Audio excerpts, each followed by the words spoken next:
Tu le défonces un peu aussi, hein, parce que toi, tu t'es bien fait chier. Ah ouais, t'inquiète. Ah, moi, j'aime bien, moi. C'est sérieux. Presque autant ému que Manque. Wow.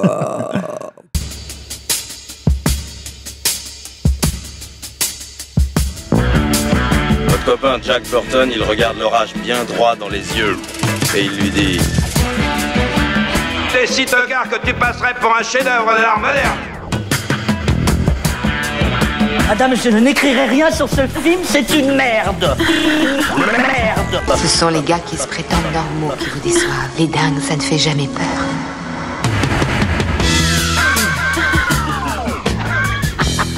Elle nous connaît dans les coins, la frangine. Bonjour et bienvenue dans Sale Temps pour un film, le podcast qui fait la pluie et le beau temps sur le cinéma. Moi c'est Clémence et chaque semaine avec mes acolytes, on fait le point sur l'actu ciné en se penchant sur la sortie du moment, que ce soit en salle ou sur les plateformes de streaming.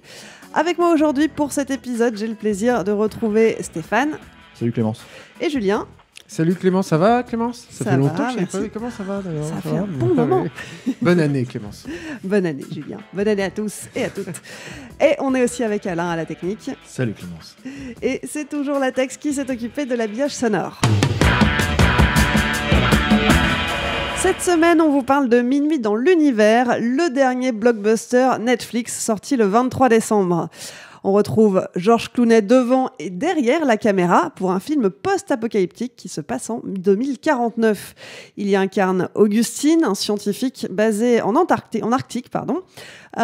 Augustine qui fait son possible pour établir un contact avec le vaisseau spatial Heather. L'équipe d'astronautes qui se trouve dans ce vaisseau tente de revenir sur Terre après une mission de 2 ans sur Quai 23, une planète potentiellement habitable.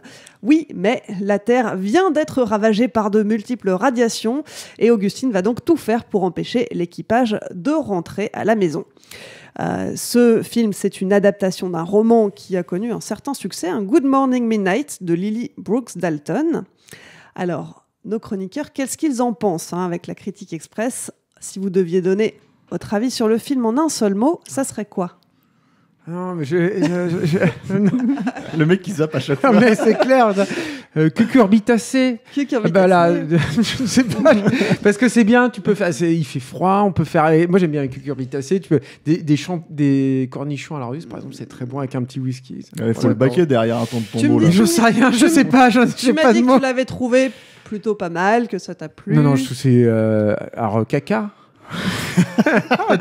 S'il fallait que tu le cases. Mais je sais pas, Clémence. Je serais plus.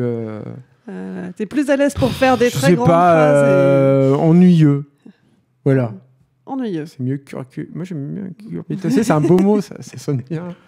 On essaiera de trouver un film qui colle avec ça un jour. Ouais, c'est Promis, clair. s'il y a le grand cornichon mal au sol, Ah, voilà, on c'est t'invitera exprès pour en parler.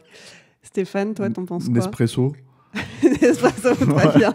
Ah, Voilà. tu vois, il n'y a pas que moi. Nespresso, Y a pas non, que moi. ça c'est la quantité de choses qu'il a dû boire pour Exactement, rester mais éveillé c'est devant. exactement ça, quoi. Parce qu'en fait, tu te fais chier comme un rat, effectivement, devant ce film. Mais je sais pas si tout le monde sera d'accord avec nous, mais en fait, il fallait que ce soit dit pour la critique express. Et ben c'est Donc parfait. Nespresso. Ça donne le ton et on commence tout de suite.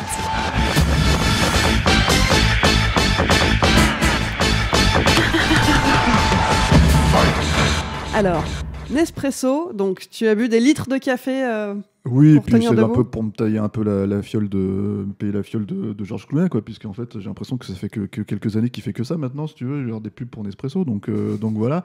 Mais c'est vrai, ça fait 5 ans qu'il a pas tourné un film en tant qu'acteur. Oui, mais moi, c'est un truc que je respecte, ça. C'est un Plutôt, truc- parce alors- que moi, je trouve qu'il est assez bon ton et facile en fait d'attaquer Clooney. Moi, je trouve que c'est un mec qui est plutôt droit. J'aime pas le film du tout, mais par contre, c'est un mec qui est plutôt droit dans ses bottes. C'est-à-dire que quand il se fait rare. C'est pas un mec qui retombe dans les franchises. Bon, il l'a fait au tout début de sa carrière, mais ça, tu vois, c'est complètement le genre de mec. À mon avis, Marvel, ils ont dû le contacter, mais 10 000 fois, Marvel ou DC, quoi. Tu vois, il aurait pu faire le père de Superman, par exemple. Il aurait pu faire plein d'autres trucs, quoi. Tu vois, Clooney, tu là-dedans quand quand il choisit des films, c'est comme le Brad Bird, qui est un truc, il faut y aller quand même, tu vois, faire La poursuite de demain et tout. Et même sur sa carrière de cinéaste, moi, j'ai l'impression que le mec est plutôt droit dans ses bottes et qu'il cherche quelque chose. Après, qu'est-ce qu'il fait, qu'est-ce qu'il trouve, ça, c'est un autre débat. Mais en attendant, ça fait 15 ans qu'il fait des pubs Nespresso aussi, où il joue une espèce de carte glamour. Ça, c'est pour l'Europe en plus, tu vois. C'est un truc qui n'est pas exploité aux États-Unis. Disons que voilà, c'était une pique sur le truc, tu vois. Moi, Clooney, j'avais énormément d'espoir en tant qu'acteur quand j'étais plus jeune et quand il a débuté, quoi. Je trouvais que c'était un excellent leading man, tu vois, qui en plus avait, si on sort des comment dire, des franchises à la Batman et Robin ou des trucs comme ça, etc., même si Julien ne sera pas d'accord, tu vois, si on sort de ça, il y avait des choix plutôt intéressants, tu vois, en tant que réalisateur, c'est tout à fait discutable parce que en gros, il a quand même une famille de cinéma. Je pense notamment aux frères Cohen, par exemple, et il essaye de refaire en fait ce genre de film par moment. Hein. Son premier film, c'était ça, Confession d'un homme dangereux, c'était clairement du sous frères Cohen, mais c'est tout le problème. C'est Suburbicon surtout. Alors je l'ai pas vu. Suburbicon, c'était clairement ça. Quoi. Je l'ai pas vu, mais même Good Night and Good Luck, c'était un peu ce genre de logique là, quoi. Et en fait, donc c'est un réalisateur qui, pour moi, manque totalement de personnalité. Et on en arrive donc à Minuit dans l'univers où c'est d'autant plus flagrant que certes, alors je n'ai pas lu le roman, qui est peut-être un très bon roman, hein, mais c'est un film surtout qui au final raconte très très peu de choses et le raconte très très mal. C'est-à-dire que, alors moi le premier truc en fait, c'est-à-dire au bout de 5 minutes, hein, je me suis vraiment dit oh putain ça y est c'est mal barré. Alors ça va peut-être pas plaire aux auditeurs, mais en fait quand j'ai vu les espèces de filtres Instagram sur chaque plan, si tu veux, pour mettre des petits flous, pour faire genre Denis Villeneuve dans Premier Contact, tu vois, ce qui est déjà pour moi pas du tout la référence à avoir en SF. Si tu veux, je me suis dit, waouh, ah non, on va pas y arriver là, tu vois. Et l'autre point, c'est qu'il y a beaucoup de choses, en fait, si tu veux, il y a beaucoup de points discutables. Alors moi, je pense qu'on va spoiler complètement le film. Hein, Je pense que ce n'est pas un mystère, oui, on va complètement spoiler ce film. Donc voyez-le quand même si ça vous intéresse. Mais il y a beaucoup de règles, on va dire, de mise en scène qui sont complètement dépassées. C'est-à-dire que dès le début du film, en fait, il se retrouve seul en fait, donc, dans sa station. Et il y a une gamine qui apparaît. Et cette gamine, en fait, elle est mutique. C'est-à-dire, elle ne lui parle pas. C'est même un ressort, en fait, dramatique, puisqu'il lui pose la question. Et puis, à un moment donné, elle lui sort une phrase qui, je crois, en plus, est dans un rêve, finalement. Voilà. Et tout ça pour t'expliquer à la fin, finalement, que tout ça, c'est un fragment de son esprit.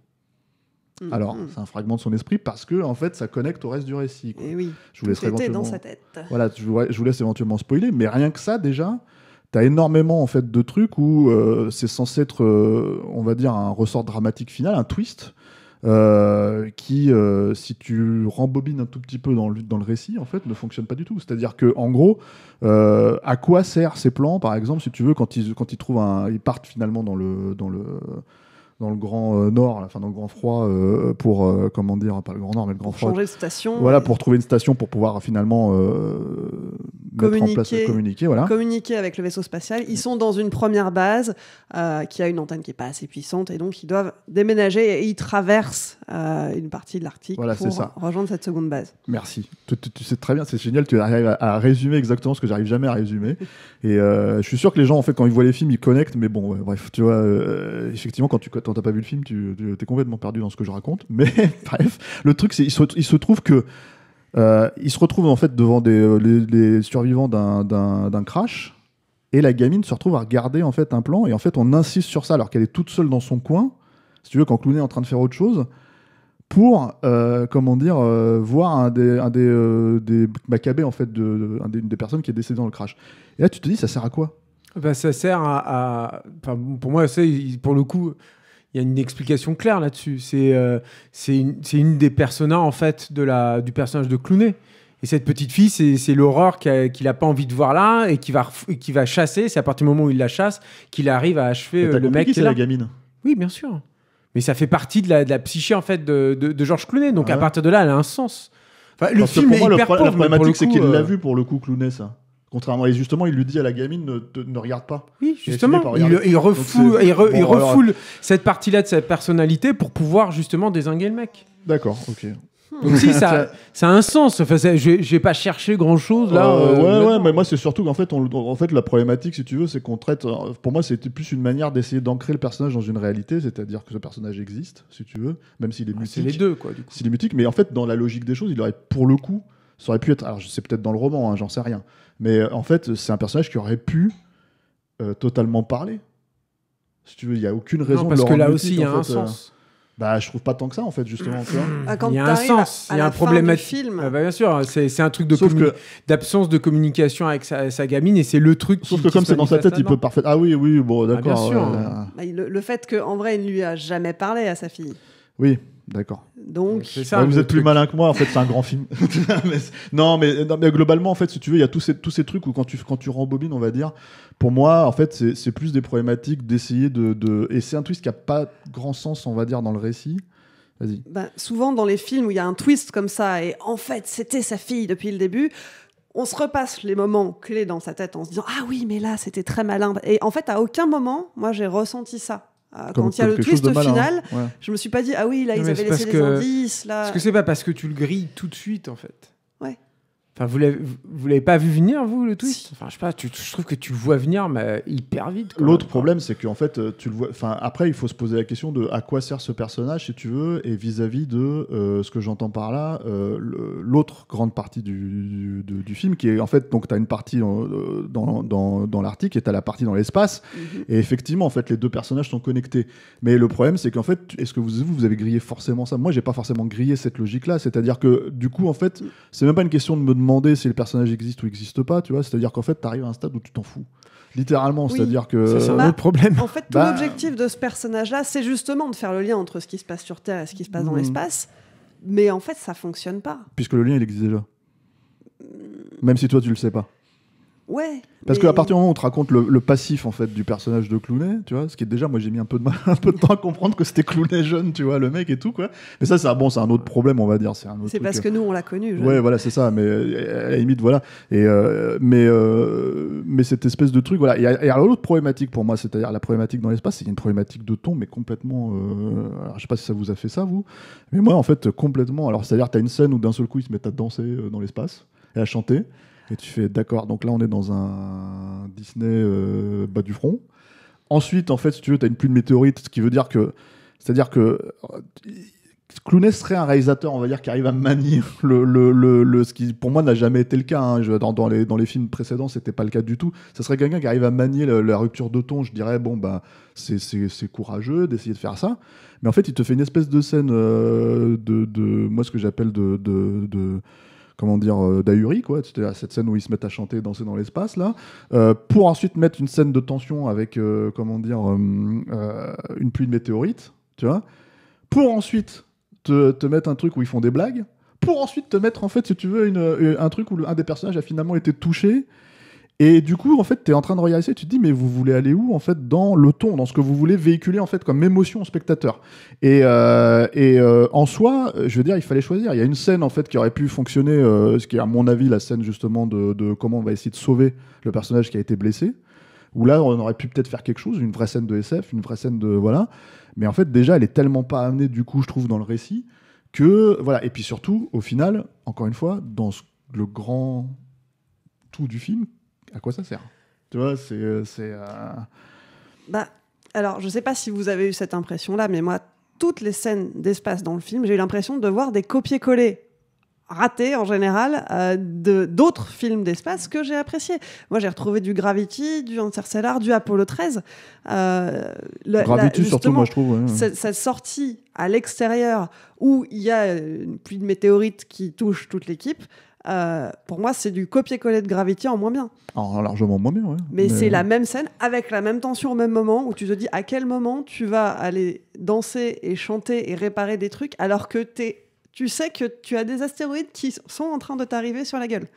Mais en fait, le truc, si tu veux, c'est que tu pointes du doigt un truc qui est intéressant, je pense, et qui est que en fait, Clooney, en tant qu'acteur, en fait, il va vers des cinéastes de qualité, Tu vois, et d'ailleurs lui-même l'a dit, hein, par contre, qu'il avait détesté tourner Gravity, qu'il avait été c'était beaucoup trop rigide en fait comme tournage, mais bon, preuve en est qu'il s'en resserre, quoi. C'est-à-dire que comme il le fait avec les frères Cohen, comme il le fait avec pas mal de réalisateurs en fait, finalement avec lesquels il a tourné, sauf Joel Schumacher, hein, Julien, apparemment il ne l'a pas cité, quoi. Mais voilà, donc en fait, et finalement pour un résultat totalement tiède, morne. Inodore, incolore, en fait, voilà, il y a même, je veux dire, le seul truc que je pourrais éventuellement, moi personnellement, ressortir un petit peu du film à un ou deux moments, c'est la musique de Desplat. Mais en fait, même là, dans le récit, je la trouve pas forcément, c'est-à-dire forcément mise en valeur. Il faudrait écouter à part pour voir ce que ça vaut. Mais c'est plutôt un bon compositeur.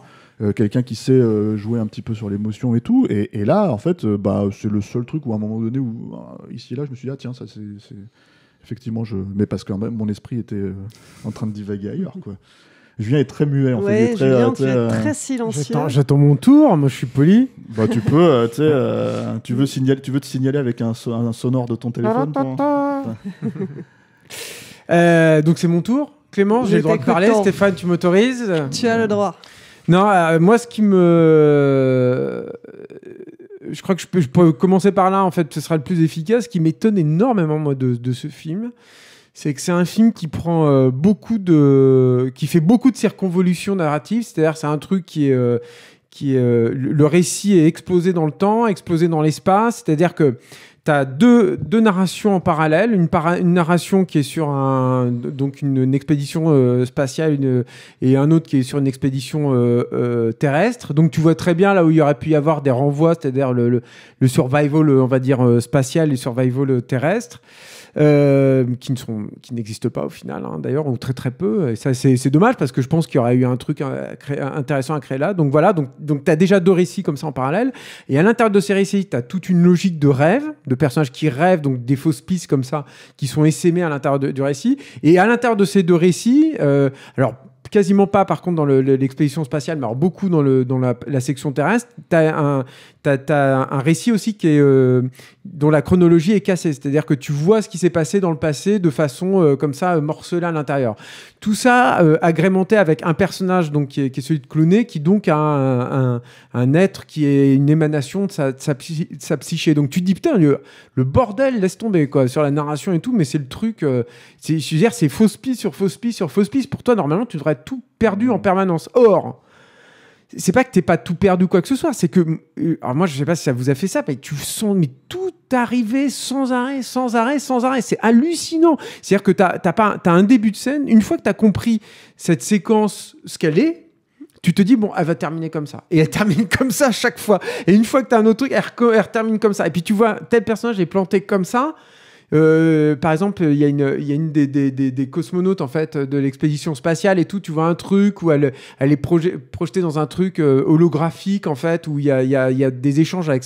Donc t'es attaché parce qu'elle est un peu fragile, elle est touchante et tout. Tu dis bon elle va passer à la casserole, c'est sûr. Elle passe à la casserole, elle meurt avant la fin du film. Et tout est comme ça. Et en fait la question c'est pourquoi en fait. Pourquoi ce mec qui fait un truc comme ça, qui est complètement explosé, où tu devrais plus savoir comment tu t'appelles quand tu regardes le film, pourquoi il te fait un truc mais qui est aussi cousu de fil blanc? Et je pense que la vraie problématique, mais ça Stéphane et Clémence, vous en avez déjà parlé tous les deux, c'est que je pense c'est ça qui est terrible chez Clooney, c'est que je pense que c'est quelqu'un qui travaille, je pense que c'est quelqu'un qui a à cœur de faire les films qu'il fait, mais je pense que c'est quelqu'un qui manque, mais alors totalement de personnalité, et ça depuis son premier film, hein, dans tous ses films, il essaye, hein, mais il a aucune personnalité. C'est complètement fan. Et le truc qui est dramatique, c'est qu'il a rien à dire, je crois. Ce mec n'a rien à dire. C'est-à-dire qu'il essaye de vouloir dire des trucs. Là, en l'occurrence, il essaye de dire des trucs importants sur l'humanité, tout ça. Mais mon Dieu, mais qu'avons-nous fait? Mais mon Dieu, où allons-nous? Mais au fond, voilà ce qui se passe. Mais en fait, non. C'est la palissade sur la palissade, des banalités à n'en plus finir. Et c'est terrible. Et même dans les détails en fait de mise en scène, c'est hallucinant de voir à quel point. Steph, il parlait des filtres Instagram, mais moi, je trouve que c'est encore plus loin que ça. C'est à quel point tout est éculé. Par exemple, il y a une scène où il tombe sous la glace, le personnage de Clooney et tout. Et au début, il tombe sous la glace, je me dis, putain, c'est sûr, on va avoir le plan large. avec sa motoneige là qui sombre dans le truc avec la lumière et lui qui essaye de la choper. Tu sais, c'est ce dessin de pré-production que tu as vu dans tous les art-of, que tu as vu je sais pas combien de films cette fois. Et bah paf, ça va pas louper, le mec il te le file quoi. Et tout est à la oui, sauf que justement, c'est ce que je disais, enfin, en problématique de ton, c'est-à-dire que alors déjà, tu as raison de dire qu'effectivement, de quoi ça parle. C'est-à-dire qu'en fait, c'est quand même de la SF. Donc, tu es censé tirer quand même des grands thèmes. Si tu veux, donc, on va dire là, la solitude, l'écologie, l'entraide, la capacité à communiquer, l'espoir, blablabla, le voilà, renouveau, et tout ça, en fait, si tu veux, en fait, c'est des couches en fait empilées les unes sur les autres, mais qui globalement servent à rien parce qu'en fait, si tu veux, la solitude de Clooney, bon, ben en fait, si tu veux, c'est 4 plans au début, il est en train de bouffer tout seul ses céréales, tu vois. Et à la limite, ces plans-là sont très bien. Oui, encore une fois, avec des filtres Instagram, tu vois, pour moi, c'est ça le truc, quoi. C'est-à-dire que c'est vraiment, alors c'est Clooney qui a la tête dans le cul, donc en fait, t'as un plan comme ça, et puis il y a un flou, tu vois. Enfin, c'est que des trucs comme ça. Et ensuite, alors il y a le grand reveal, c'est-à-dire que pour moi, ça devient presque, ça prend carrément c'est un cas d'école, hein, en fait, tellement c'est pas filmé quelque part, si tu veux. C'est-à-dire qu'en fait, tu peux regarder le film, il a son petit, comment dire, cadre à la Netflix, tu vois, j'allais dire à Twitter, n'importe quoi, à la Netflix, tu vois, la jolie petite lumière qui va bien, tu vois, en 4K, blablabla, tu vois. Mais globalement, t'as ce truc quand même où t'as Clooney, donc qui va essayer de maintenir un lien de communication pour leur expliquer que attention, sur Terre, c'est la merde. Sauf qu'en fait, t'as un plan où quand ils finissent par tomber sur la Terre, tu vois, t'as un plan où on voit bien que la Terre, elle est complètement, tu vois. Et là, tu te dis, putain, non seulement ça, c'est pas mis en scène, mais surtout, une fois que t'as vu ce plan-là, tu te dis, en fait, ça sert absolument à rien ce qu'il fait Clooney, puisqu'en fait, ils vont le voir, tu vois, que c'est le bordel sur la Terre, qu'ils vont se poser des questions. Donc, le truc, si tu veux, c'est que, enfin, de loin, évidemment, mais ce que j'entends par là, si tu veux, c'est que forcément, t'es astronaute, tu es parti, la Terre ressemble à un truc, tu reviens, elle ressemble à ça.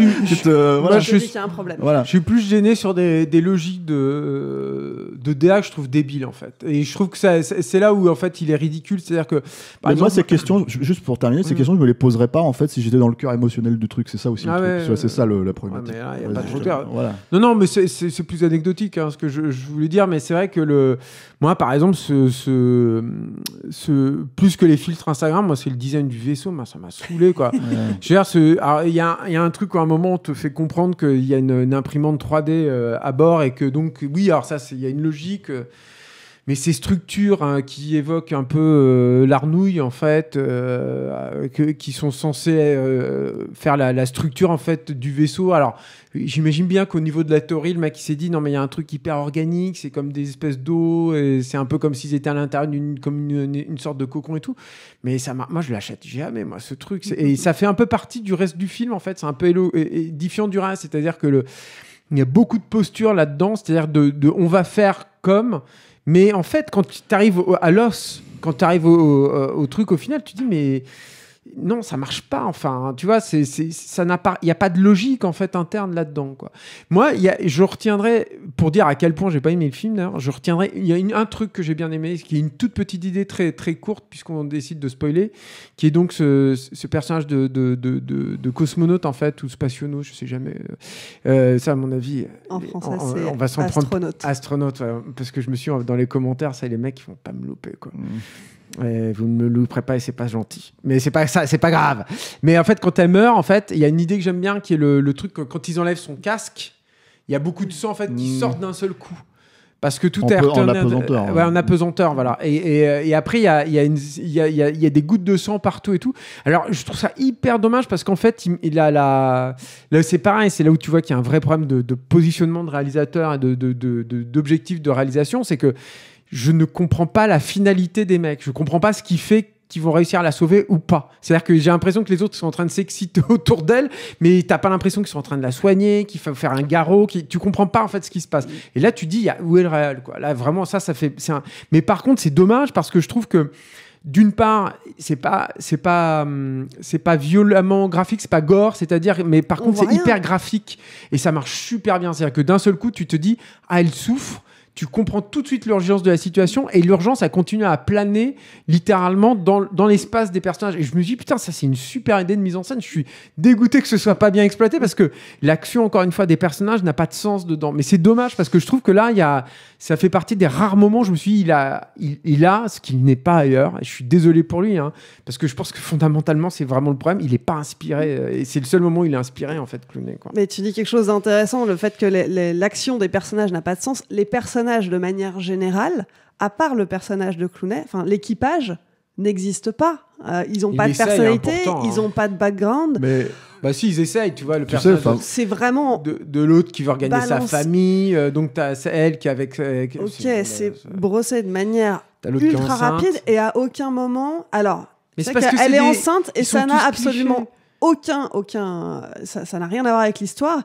Il voulait absolument Felicity Jones comme actrice pour jouer dans le film. Il a dit, elle est enceinte, c'est pas grave, on se débrouille, on va ajouter une ligne là-dedans. Mais voilà. Alors qu'ils auraient pu l'exploiter, ils auraient pu en faire quelque chose. Il y a une histoire de filiation. Elle-même, elle attend un enfant, elle va repeupler du coup. Mais en fait, elle attend un enfant avec un membre de l'équipage. Avec un membre de l'équipage. Il y avait quelque chose d'hyper intéressant à traiter. Mais ce qui est tellement flagrant en fait, parce que moi, à un moment donné, je me suis dit, mais attends, mais c'est qui le père? Donc c'est le mec qui l'abandonne dans son rêve au début. Oui. Et oui, d'accord, sauf qu'en fait, si tu veux, donc c'est dressé dans un rêve. Elle se réveille, elle lui fait, toi, je te fais la gueule. Donc tu dis, bon, il y a un problème entre eux. Ok, apparemment, tu vois, malgré le fait que voilà, elle est enceinte et tout. Non, c'est une blague. Elle dit ça. Alors c'est une blague, sauf qu'en fait, tu regardes le plan final du film où en fait, ils se parlent pas.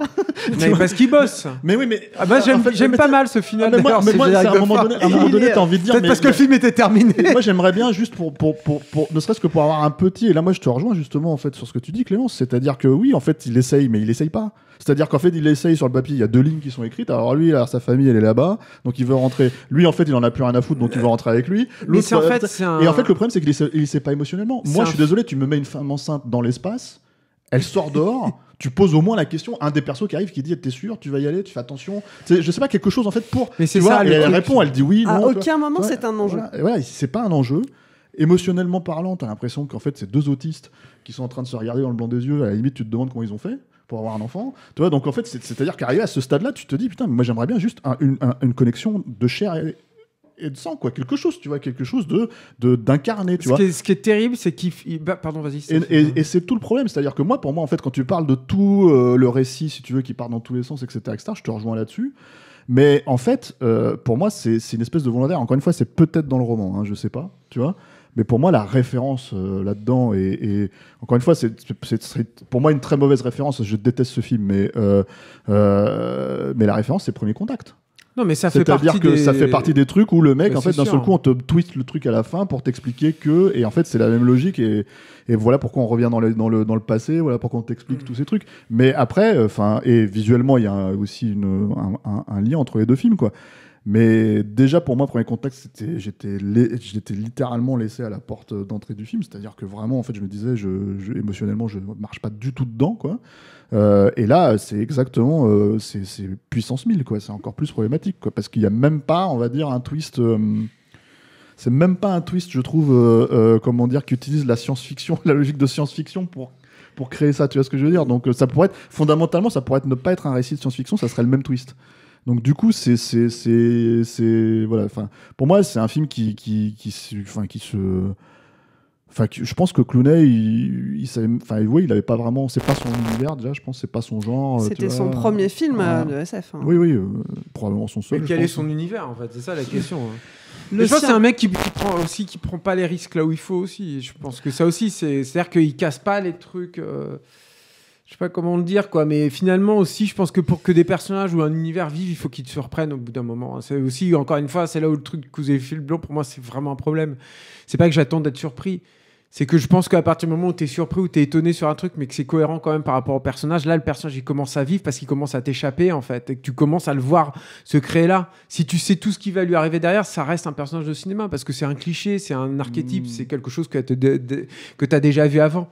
Mais là, comme il est sur des routes ultra balisées à tous les niveaux, tout le temps, c'est des coquilles vides, en fait. Si tu continues à avoir des archétypes jusqu'à la fin, jusqu'à ce final qui est téléphoné, que tu vois pas. Donc, tu allais me demander si je reste sur Cucurbitacé. Et oui, Clément, je Mais reste tu avec peux. car Georges Clooney est un cornichon. Georges Clooney est un Pas porte- mal, hein. Waouh, toi. À noter qu'il Hop, a hop, il a quand même pris un risque sur un plan, c'est sur le plan de la santé, parce que donc le personnage qui joue dans le film est très malade, et pour l'incarner, il a perdu 12 kilos, ça a déclenché une pancréatite, il a été hospitalisé pendant 4 jours pendant le tournage. Non, mais je pense que c'est un mec qui bosse. Hein. Donc- Franchement, je le pense. Moi, je pense qu'il est intègre quelque part vis-à-vis de cette. Oui, après, moi, quand je Il se donne à fond. Ouais, c'est sûr, mais j'en suis sûr, moi. Mais après, bon, Mais- voilà. Après, est-ce qu'il prend le truc par le bon bout et... ce qui est étonnant, en fait, T'as aussi, l'impression de c'est- voir un petit gamin riche qui essaye de faire son artiste, quand même. Ouais. C'est assez terrible, quoi. Finalement, est-ce que ça repose pas la question qu'on se posait déjà quand on a parlé de Manque, hein, qui est Netflix? Ce ne sont pas des producteurs au sens éditorial, hein, ils sont diffuseurs de contenu, et en fait, ils vont donner carte blanche à des réals qui derrière font ce qu'ils veulent, et c'était un budget à 100 millions de dollars, ce film. Donc, c'était pas non plus des petits moyens. Ils auraient Ouais, pu là, faire je veux dire, quelque on parle chose pas, de- on parle pas de. Enfin, moi, j'adore Manque en plus, mais on parle pas en plus d'un gars qui a réussi auparavant. Je veux dire, pour moi, ce film-là, il est dans la droite lignée de ce qu'il a fait avant, Clooney. Et je trouve que le film est pas plus difficile à regarder que Super Bacon n'était difficile à regarder. Donc si c'est peut-être un peu pire, quoi, si tu veux, quoi. Mais non, je pense que c'est pour le coup, je suis pas du tout d'accord. Je pense pas que ce soit une problématique de producteur. Je pense qu'il y a un problème là-dessus sur Netflix, ça c'est vrai, qui est discutable parce qu'il y a quand même des trucs comme Roma ou des choses comme ça. Mais par contre, il y a Oui, mais Roma, ça a été acheté. oui, mais comme beaucoup, alors, si tu parles de ce principe-là. Mais là, pour le coup, non. Enfin, encore une fois, pour moi, c'est une problématique liée au cinéaste lui-même. Et pas Moi, à ce support-là. je pense aussi, mais par contre, en fait, je trouve ça étonnant qu'il se pose pas la question. C'est-à-dire qu'en fait, au-delà de la logique de l'algorithme, hein, c'est-à-dire film de SF avec George Clooney qui sort à Noël. qui sort à Noël, blablabla, tu vois, je m'étonne en fait. Le film, il s'est fait défoncer. Hein, la critique, je sais pas, mais par contre, en fait, tous les retours des spectateurs en général sont assez négatifs. On va voir ce que nos auditeurs en pensent. Mais le truc, c'est que je trouve ça du coup étonnant qu'ils aient pas conscience en fait que finalement en fait est-ce qu'on doit en faire notre gros blockbuster de la fin de l'année, quoi, parce que t'as Manque pour l'aspect on va dire si on suit la logique, hein, de comment on diffuse ces œuvres là, t'as Manque qui fait partie on va dire du catalogue classe, Oscar, machin, etc. éventuellement, hein, dans leur logique à eux, et t'as ce gros blockbuster, et en fait pour le coup je trouve que c'est un pari quand tu regardes la qualité du film qui est pas du tout payant. Moi j'ai l'impression que c'est un film qui va complètement disparaître à moins qu'ils eux le remettent en avant de manière générale. J'ai l'impression que c'est un film qui va complètement disparaître dans les limbes de Netflix, parce que il y aura pas de bouche à oreille, parce qu'il n'y a pas d'intérêt. Même il y a des très mauvais films, hein, qui ont cartonné sur Netflix, quoi, mais parce que apparemment les gens appréciaient vraiment le truc. Là. Le truc où il y a des oiseaux. Le film avec Sandra Bullock, c'était un carton. Ce genre de truc, il paraît que c'est très mauvais. Moi, je l'ai pas vu, mais il paraît que c'est très mauvais. Et malgré tout, c'est un carton. Là, apparemment, c'est pas garanti, quoi. C'est ça qui est bon. Voilà. Après, dans leur logique à eux, ils peuvent lâcher 100 millions sans trop de problème. De toute façon, ils sont endettés à 25 milliards, donc 100 millions de plus ou de moins, je pense que c'est pas ça qui va les. Voilà, quoi. Et Clooney, bah oui. Clooney, c'est ce que je dis, quoi. C'est-à-dire que voilà, quand tu regardes, là on a parlé des trucs, mais on parlait des frères Cohen, mais il y a aussi Soderbergh. Je veux dire, il a emprunté tellement de trucs à Soderbergh dans Confession d'un homme dangereux. Il y a un projet entier en fait que Soderbergh devait réaliser juste après Hors d'atteinte, qui finalement est devenu Leatherheads, là, son truc de football américain dans les années 30. C'est tout un tas de trucs comme ça où, oui, en fait, il se fantasme comme réalisateur, Clooney, et il en a fait quelques-uns, parce qu'il a ce star power, on va dire. Moi, je pense qu'il a arrêté de tourner aussi parce que il y a eu quand même un très très gros bid, hein, qui est celui de Tomorrowland. Hein. Et je pense que ça affecte une star comme lui, en fait, à un moment donné. C'est aussi pour ça qu'il a... Mais c'est le moment où ils choisissent la facilité, c'est le moment où ils vont vers la grosse franchise, hein, Stéphane. Hein. Oui, certes, mais là, lui, il s'est peut-être dit, je vais arrêter. Ouais, il s'est peut-être dit, je vais arrêter. Donc oui, on peut considérer que c'est tout à son honneur. Moi, je pense qu'il s'est bien fait financer par Nespresso, mais bon, voilà, tu vois, mais c'est autre chose. Après, il fait ce qu'il veut, mais... Donc voilà, moi, disons qu'en tant que réal, ouais, c'est la confirmation que... ouais, il a pas la personnalité suffisante en fait pour faire ça, quoi. Très bien. Donc Minuit dans l'univers, hein, pour résumer, vous l'avez compris, on n'y va pas, ou alors on prévoit plein de Nespresso pour tenir le coup. Ouais. Et ou puis, vous le regardez en 4 fois. si vous voulez voir un bon film post-apo de science-fiction, qu'est-ce qu'on va voir plutôt dans les classiques? sais pas, là, tu nous prends en débeauté. Regardez Planète Hurlante si vous voulez voir un film de SF qui se passe dans la neige. Voilà, de Christian Pas mal. Duguay. Ouais. Voilà. Alors, faut le trouver par contre maintenant ici, celui-là. Planète Hurlante. C'est noté. Et vous, est-ce que vous êtes d'accord? Est-ce que vous n'êtes pas d'accord? Vous l'avez vu, ce film, Minuit dans l'univers, vous avez adoré, vous trouvez Georges Clooney brillant en tant que réalisateur, et vous tenez à nous le dire. Laissez-nous un message sur le répondeur de Capture Mag. Pour ça, il suffit de nous le laisser sur Messenger. On le diffusera dans le prochain épisode. Dans la dernière émission, on parlait de Soul, le dernier Pixar. Alors Alain, ils en ont pensé quoi, nos auditeurs?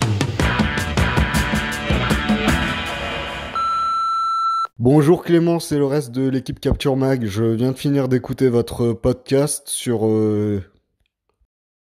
Tout d'abord, bonne année et bonne santé, et en espérant que 2021 soit bien prospère pour vous, car vous êtes vraiment la meilleure chaîne ciné à l'heure actuelle sur toutes plateformes confondues.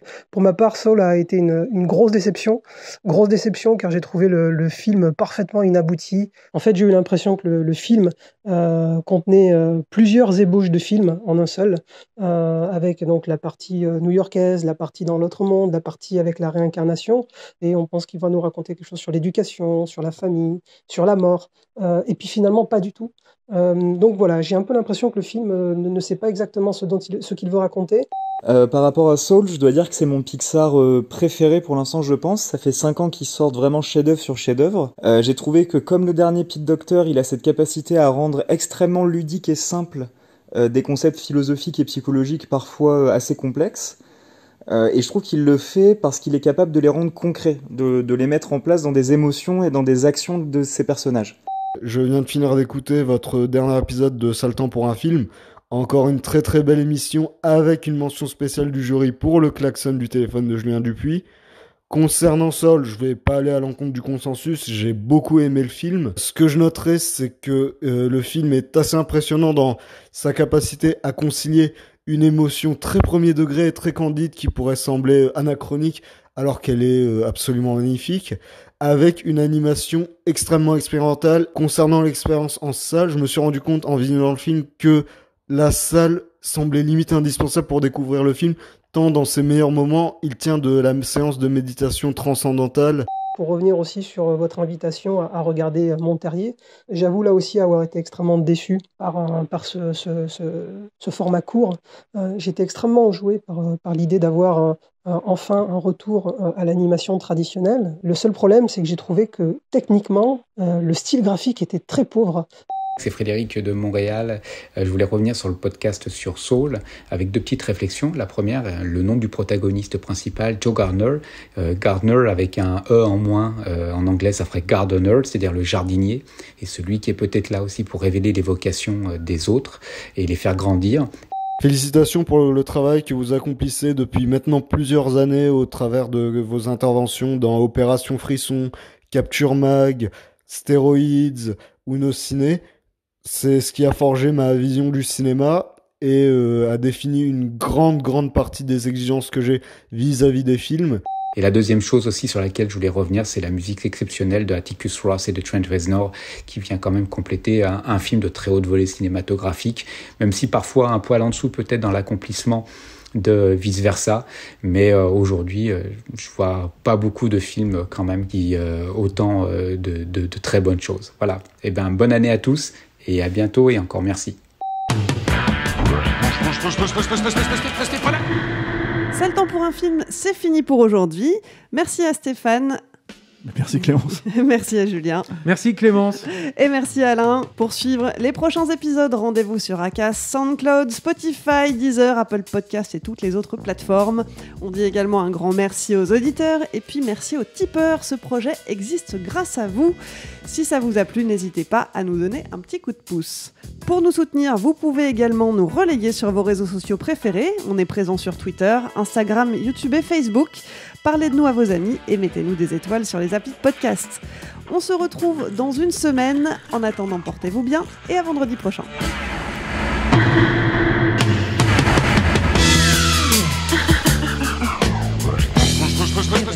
Restez pas là, y a rien à